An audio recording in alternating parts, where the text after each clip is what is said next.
អ្នកទាំងអស់គ្នានេះគឺជានាឡិកាដៃឆ្លាតវៃមួយទៀតហើយពីក្រុមហ៊ុន iWatch model iFit ហើយថានេះគឺជានាឡិកាដៃឆ្លាតវៃចំនួនចុងក្រោយរបស់ iWatch ហើយនៅពេលនេះដែលវាបានធ្វើការបំពាក់ជាមួយនឹងបច្ចេកវិទ្យាជាច្រើនរួមមានជាមួយនឹងការបំពាក់នៅ GPS built-in អេក្រង់បង្ហាញដែលមានសភាពស្មូតរលូនជាងមុននិងមានទំហំ 1.78 អ៊ីងនិងការដាក់ឲ្យមានជាមួយនឹងមុខងារសម្រាប់ធ្វើការស្ដាប់បទចម្រៀងតាមរយៈទូរស័ព្ទដៃនិងអាចស្ដាប់បទចម្រៀងផ្ទាល់ចេញពីនាឡិកាដៃនេះផ្ទាល់តែម្ដងមួយគ្រឿងនេះអាចចាត់ទុកថាជាការអាប់ដេតដ៏ល្អមួយពីនាឡិកាដៃចំនួនមុនដែលបានធ្វើការផលិតដោយក្រុមហ៊ុន iWatch ហើយវាមានជាមួយនឹង feature ថ្មីផងដែរហើយបើអ្នកទាំងគ្នាចង់ដឹងឲ្យកាន់តែច្បាស់អាចតាមដានវីដេអូនេះសិនបានហើយដំបូងគេដែលយើងត្រូវដឹងនោះគឺថានៅពេលដែលយើងទិញនាឡិកាដៃឆ្លាតវៃនេះទៅនៅក្នុងប្រអប់នេះគឺមានអីខ្លះអូខេដំបូងគេនៅពេលដែលយើងបើកប្រអប់ភ្លាមគឺយើងទទួលបានជាមួយនឹងនាឡិកាដៃឆ្លាតវៃដំបូងគេហើយបន្តមកទៀតជាមួយនឹងឆ្នាំងសាកនិងខ្សែសាកប្រភេទ USB Type A ទៅកាន់ USB Type C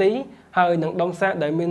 រូបរាងតូចច្រឡឹងមួយនេះហើយវាមាន port USB Type C និង pin 2សម្រាប់ធ្វើការសាកថ្មទៅកាន់នាឡិកាដៃឆ្លាតវៃនេះផងដែរថ្មនេះគឺវាសាកលឿនហើយអត់ចំណាយពេលវេលាយូរដើម្បីធ្វើការសាកឲ្យពេញទេយើងអាចសាកជាមួយនឹង power bank ក៏បានជាមួយនឹងដុំសាកទូទៅក៏បានដែរថ្មនេះគឺមានទំហំ 300 mAh ដែលអាចធ្វើការប្រើប្រាស់បានចន្លោះពេល5ថ្ងៃទៅ7ថ្ងៃហើយបើតាមបទពិសោធន៍ជាក់ស្ដែងគឺវាអាចប្រើប្រាស់ចន្លោះនឹងមែនតែបើអ្នកទាំងគ្នាបើកជាមួយនឹងមុខងារ Always on display និងការប្រើប្រាស់ជាមួយនឹង GPS ច្រើនវាអាចនឹ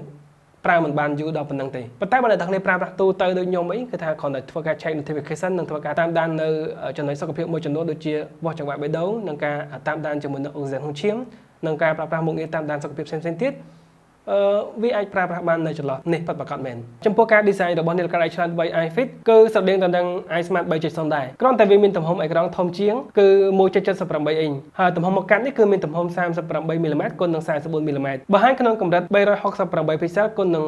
448 ពីកសែលវាមានស៊ុមព័ទ្ធជុំវិញជាប្រភេទអាលូមីញ៉ុមហើយពណ៌របស់វានេះអាចថាជាពណ៌ខ្មៅប៉ុន្តែបើខ្ញុំមើលទៅជាមួយនឹងពន្លឺបែបនេះគឺវាដូចថៃតានីមអញ្ចឹងហើយនៅលើតួរបស់វាគឺមានតែប៊ូតុងមួយទេនៅផ្នែកខាងស្ដាំប៊ូតុងនេះគឺអាចយើងធ្វើការបើកនៅមុខងារមេនុយត្រឡប់ក្រោយក៏ដូចជាចុចឲ្យជាប់រយៈពេល3វិនាទីគឺយើងអាចចូលទៅកាន់មុខងារលំហាត់ប្រាណបានហើយចំពោះប្រភេទខ្សែរបស់វាគឺជាប្រភេទស៊ីលីកូនកម្រិតគុណភាពខ្ពស់វាទន់ល្មើយហើយនឹងបត់បានល្អមែនទែនតែវាក៏មិនជ្រាយខ្លាំងនោះដែរវាមានពីរពណ៌សម្រាប់ធ្វើការជ្រើសរើសផងដែរគឺពណ៌ខ្មៅនិងពណ៌ផ្កាឈូកឬអាចហៅថាពណ៌ Rose Gold ហើយខ្សែស៊ីលីកូនមួយនេះគឺវាមានប្រវែងសរុបប្រហែលជាខ្ទង់22សង់ទីម៉ែត្រផងដែរចំពោះអេក្រង់ 1.78 អ៊ីងនេះគឺវាបង្ហាញ color នឹងបានច្បាស់ល្អហើយសំខាន់នោះគឺវាមាន touch response ល្អមែនទែនដែលវាមិនដល់ថ្នាក់60 Hz ទេប៉ុន្តែវាប្រហាក់ប្រហែលនឹងដែរគឺយើងអាចធ្វើការប្រាប់បញ្ជា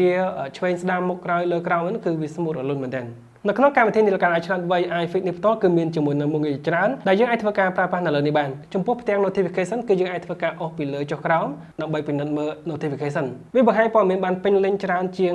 នាឡិកាដៃឆ្លាតវៃដទៃទៀតគ្រាន់តែថាសម្រាប់ភាសាខ្មែរយើងវានៅលោតអក្សរនិងស្រៈនៅឡើយទេខ្ញុំសង្ឃឹមថាសម្រាប់កំណត់ update ក្រោយៗមកទៀតគឺវាអាចនឹង support បានពេញលេញហើយចំពោះការអូសពីក្រោមមកលើគឺយើងអាចចូលទៅកាន់មុខងារ shortcut បាននិយាយទៅរៀងបច្ចេកឡើងបន្តិចបើសិនតានាឡិកាដៃឆ្លាតវៃដទៃទៀតគឺថាអាចពីអូសពីលើចុះក្រោមដើម្បីមើល feature បានហ្នឹងដើម្បីប្រើប្រាស់ប៉ុន្តែមួយនេះគឺយើងអូសពីក្រោមមកលើវិញដើម្បីចូលទៅ shortcut feature ទាំងអស់ហ្នឹងនាឡិកាដៃឆ្លាតវៃ iFit នេះក៏មានជាមួយនឹងប្រព័ន្ធការពារជំរាបទឹកកម្រិត IP68 ផងដែរហើយសម្រាប់កម្រិត IP ទាំងអស់នេះគឺអ្នកទាំងគ្នាអាចមើលព័ត៌មាននៅខាងលើអេក្រង់នេះបានខ្ញុំនឹងធ្វើការដាក់បង្ហាញថាតើ feature IP68 នេះមានអីខ្លះ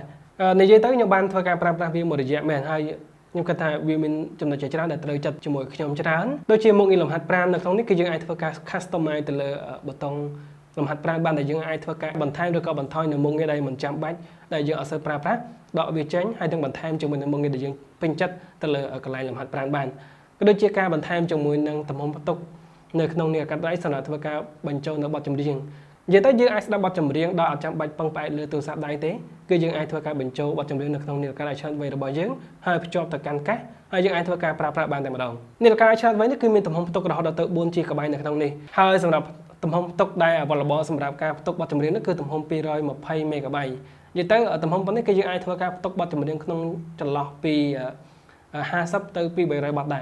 រចំពោះមុខងារលំហាត់ប្រាណគឺវាមានខ្ទង់100ជាងលំហាត់ប្រាណដែលមានច្រើនជាងនាឡិកាដៃឆ្លាតវៃកន្លងមកដែលក្រុមហ៊ុន iWatch ធ្វើការផលិតវាក៏មានមុខងារសំខាន់ជាច្រើនផ្សេងទៀតដូចជាមុខងារវាស់ចង្វាក់បេះដូងមុខងារតាមដានកម្រិតអុកស៊ីហ្សែនក្នុងឈាមមុខងារតាមដានដំណេកនិង stress មុខងារ Bluetooth calling ដែលយើងអាចធ្វើការចុចលេខទូរស័ព្ទដើម្បីធ្វើការ call ចេញពីនេះផ្ទាល់ឬក៏ប្រើប្រាស់ជាមួយនឹងមុខងារ in case of emergency ដើម្បីធ្វើការ call ចេញហើយនឹងមុខងារដែលខ្ញុំបាននិយាយមុនហ្នឹងគឺ control music គឺយើងអាចធ្វើការគ្រប់គ្រងបទចម្រៀងហ្នឹងពីទូរស័ព្ទដៃយើងក៏បានឬក៏គ្រប់គ្រងបទចម្រៀងដែលយើងបានធ្វើការបញ្ចូលនៅក្នុងនាឡិកាដៃផ្ទាល់ក៏បានដែរនិយាយទៅមុខងារសំខាន់ដែលគួរតែមាននៅលើនាឡិកាដៃឆ្លាតវៃនាពេលបច្ចុប្បន្ននេះគឺ iFit នេះគឺវាមានស្ទើរតែទាំងអស់ហើយរាប់បញ្ចូលទាំងកម្មវិធីតាមដានលំហាត់ប្រាណរហូតដល់ទៅ110លំហាត់ប្រាណអេក្រង់ទំហំ 1.48 អ៊ីងមុខងារ Always on Display សម្រាប់ធ្វើការបង្ហាញម៉ោងគ្រប់ពេល Water Resistant IP68 មុខងារតាមដានវត្តចង្វាក់បេះដូងគ្រប់ពេលថាមពលថ្មអាចធ្វើការសាកបានលឿនវាអាចធ្វើការភ្ជាប់ជាមួយនឹងកម្មវិធី Strava ភ្ជាប់ជាមួយនឹងកម្មវិធីសុខភាពរបស់ក្រុមហ៊ុន Google ក៏ដូចជាក្រុមហ៊ុន Apple ផងដែរនិយាយទៅមុខងារមួយចំនួនដែលអ្នកនរគ្នាគិតថាចាំបាច់ឲ្យប្រើប្រាស់នោះវាមានស្ទើរតែទាំងអស់ហើយសម្រាប់នាឡិកាដៃឆ្លាតវៃមួយនេះហើយបើអ្នកនរគ្នាមានជាចម្ងល់ផ្សេងៗតាក់ទងជាមួយនឹងនាឡិកាដៃឆ្លាតវៃ iFit មួយនេះអាចធ្វើការ comment នៅក្នុងវីដេអូនេះបានអរគុណច្រើនសម្រាប់ការទស្សនាវីដេអូមួយនេះជួបគ្នានៅវីដេអូក្រោយ